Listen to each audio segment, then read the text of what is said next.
Bonjour à toutes et tous et bienvenue pour ce petit tutoriel sur la chromatographie sur couche mince. Alors la chromatographie sur couche mince, qu'on appelle aussi CCM, est une technique d'identification. Identification d'une espèce chimique par comparaison.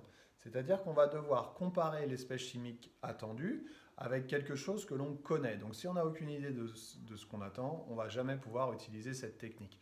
Quand on fait une synthèse, par exemple, quand on fabrique quelque chose, quand on réalise un produit synthétique, quand on fabrique un produit synthétique, on va pouvoir comparer le produit qu'on a synthétisé avec l'espèce chimique qu'on attendait. Petit exemple, avec ici, donc sur cette plaque chromatographique, on va réaliser un trait qu'on appelle la ligne des dépôts, et sur cette ligne de dépôt, on va réaliser quelques gouttes de solution qui nous intéressent. Là, j'ai fait trois tâches. Le réactif initial, le produit de référence, donc celui avec lequel on va vouloir comparer notre résultat, et notre produit de synthèse pour savoir si ce qu'on a bien fabriqué, c'est bien ce qu'on attendait, pour pouvoir le comparer au produit de référence.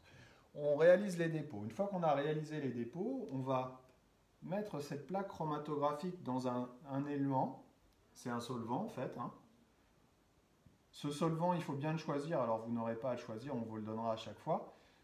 Cet éluant, il va permettre de faire migrer les tâches. C'est-à-dire que les tâches, elles vont être entraînées par l'éluant. L'éluant, il va monter par capillarité le long de la plaque et il va entraîner avec lui ses dépôts. Ça dépend donc de la solubilité des tâches avec l'éluant.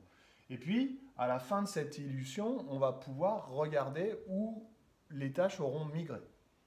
Je vous fais un exemple.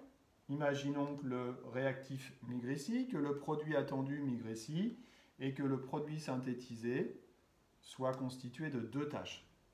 Qu'est-ce qu'on va pouvoir conclure? On va pouvoir conclure après révélation. La révélation va permettre de faire apparaître les tâches. Alors si les tâches sont colorées, ça apparaît tout seul.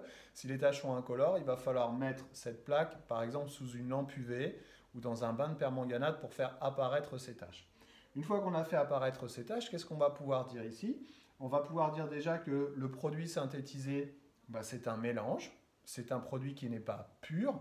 C'est un mélange parce qu'il est constitué de deux espèces chimiques et que ce mélange est constitué du produit attendu, parce qu'il migre à la même hauteur que le produit de référence, que le produit attendu. Et on va pouvoir aussi dire que le mélange réactionnel contient encore du réactif initial, donc soit que la transformation n'est pas terminée, soit que la transformation n'est pas totale. Comparaison, identification par comparaison par rapport au produit d'intérêt que je cherchais. Voilà, j'espère que j'ai été clair. Les petites étapes, la conclusion à apporter sur une chromatographie sur couche mince. Laisse-moi t'aider, vite fait, bien fait. À bientôt. Bye bye.